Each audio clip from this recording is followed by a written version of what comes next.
तो एपिसोड 58 के स्टार्टिंग में हम उसी ड्रैगन बीस्ट किंग को देखते हैं जो अपने सीड ऑफ नॉलेज ट्रेजर का यूज करके येफेंग पर अटैक करता है। जिस अटैक को Yefeng light of the blood line punch technique से डिफेंड कर लेता है। पर अब ये देखकर वो बीस्ट किंग येफेंग और उसके साथियों पर स्पेस पावर से अटैक करता है। जो देख येफेंग मिस्किन और उसके फादर को लेकर एक जंप के साथ सभी को बचा लेता है।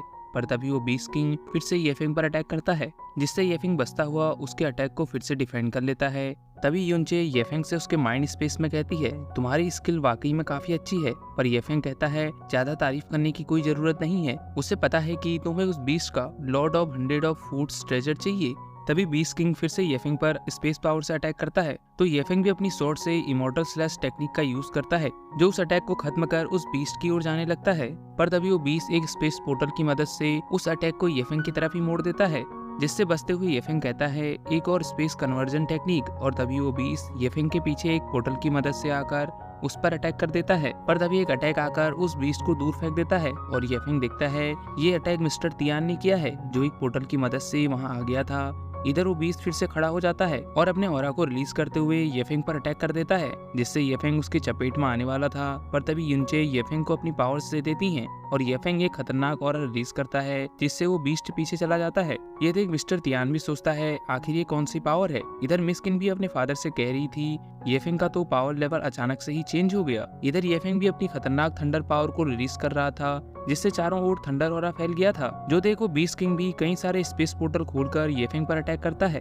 तो येफेंग भी स्काई में आकर उस बीस्ट पर 3 एलिमेंट फीस्ट से अटैक करता है, जिससे उन सभी स्पेस पोर्टल से थंडर एनर्जी फैलने लगती है और वो बीस्ट किंग येफेंग के इस अटैक के सामने मारा जाता है। इधर सभी लोग येफेंग की तरफ जाते हैं, जहां मिस्किन बोल रही थी कि मैंने नहीं सोचा था येफेंग का 3 एलिमेंट फीस्ट इतना पावरफुल होगा, जिसने इस बीस्ट को एक ही अटैक में खत्म कर दिया। अब सभी लोग उस बीस्ट की डेड बॉडी के पास आ जाते हैं, जहाँ मिस्टर तियान सोच रहा था येफेंग कब इतना पावरफुल बन गया। और तभी वो येफेंग पर अटैक करने ही वाला था, लेकिन येफेंग उसके अटैक से पहले ही उसे रोक देता है, जिससे मिस्टर तियान पीछे आ जाता है। इधर येफेंग उससे कह रहा था कि अब वो और ज्यादा एक्टिंग नहीं कर सकता। तभी मिस्किन के फादर कहते हैं, क्या कहा तुमने, ये तियान नहीं है बल्कि वूसेंग जी है। दूसरी तरफ तियान यानी वूसेंग जी सफाई देते हुए कह रहा था कि वो तो बस येफेंग की मदद कर रहा था। पर तभी येफेंग उससे कहता है, वूसेंग जी क्या तुम्हारे लेफ्ट हैंड की इंजरी हील हो गई है। ये सुनकर वूसेंग जी कहता है, तो तुमने मुझे पहचान ही लिया। ये देखकर कि वो तियान नहीं बल्कि वूसेंग जी है, मिस्किन के फादर शॉक हो जाते हैं और कहते हैं, इसका मतलब तुम इतने लंबे समय से हमारे साथ 9 हेवंस के जासूस बनकर रह रहे थे।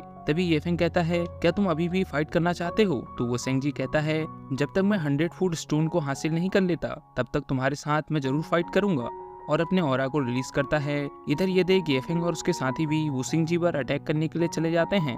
पर तभी येफेंग देखता है कि 9 हेवन दाओ पैलेस की वो फीमेल मास्टर उसी बीस्ट की ओर जा रही थी। तो येफेंग अपना अटैक उस पर कर देता है, लेकिन वो मास्टर येफेंग के अटैक से बचकर उस बीस्ट की बॉडी से उस 100 फूट स्टोन ट्रेजर को ले लेती है और कहती है, मैंने कहा था ये मेरा है। जो देख मिस्किन उस ट्रेजर को उनके हैंडओवर करने के लिए कहती है और वो फीमेल मास्टर इसके लिए साफ मना कर देती है। जो सुनकर मिस्किन के फादर उससे कहते हैं, तुम्हारी जैसी चुड़ैल के साथ में हमें कभी भी काइंड होकर बात नहीं करनी चाहिए। इधर वो फीमेल मास्टर कहती है, ये स्टोन ट्रेजर मेरा है, और उसकी पावर को अपने अंदर एब्जॉर्ब कर लेती है, जिससे वो एक खतरनाक पर्पल ऑरा रिलीज करती है, जिससे अब उसके कटे हुए हाथ की जगह कुछ और स्पिरिचुअल रूट्स निकल जाती हैं। इधर मिस्किन उस फीमेल मास्टर को रोकने के लिए उस पर एक अटैक करती है, फिर इसका उस पर कोई भी असर नहीं होता और वो फीमेल मास्टर कहती है, क्या तुम मुझे अभी भी अपनी इसी पावर से हरा सकती हो। और कहती है, चलो अब मैं तुम्हें God of 100 food stone treasure की पावर दिखाती हूँ। जिसके साथ ही वो उन सभी पर उन स्पिरिचुअल रूट्स से अटैक कर देती है, जिससे येफेंग और बाकी सभी बड़ी मुश्किल से बच रहे थे, पर वो रूट्स लगातार उन पर अटैक कर रहे थे। पर तभी वो spiritual roots out of control हो जाते हैं और वो सभी फीमेल मास्टर पर अटैक कर देते हैं। इधर ये देख वूसेंग जी कह रहा था, ये इडियट लॉर्ड ऑफ 100 स्टोन को कंट्रोल करना चाहती थी, तो ये तो इसके साथ होना ही था। इधर वो रूट्स उस फीमेल मास्टर को मारकर वापस उसी ट्रेजर के अंदर चले जाते हैं। इधर अब उस ट्रेजर को देख वूसेंग जी, मिस्किन और उसके फादर उस ट्रेजर की तरफ जाते हैं ताकि वो उसे हासिल कर सके, लेकिन सही समय पर येफेंग अपने स्पेस पावर की मदद से उस ट्रेजर को खुद ही ले लेता है। अब ये देख वूसेंग जी कहता है, मैं तो भूल ही गया था कि तुम भी स्पेस पावर को यूज कर सकते हो।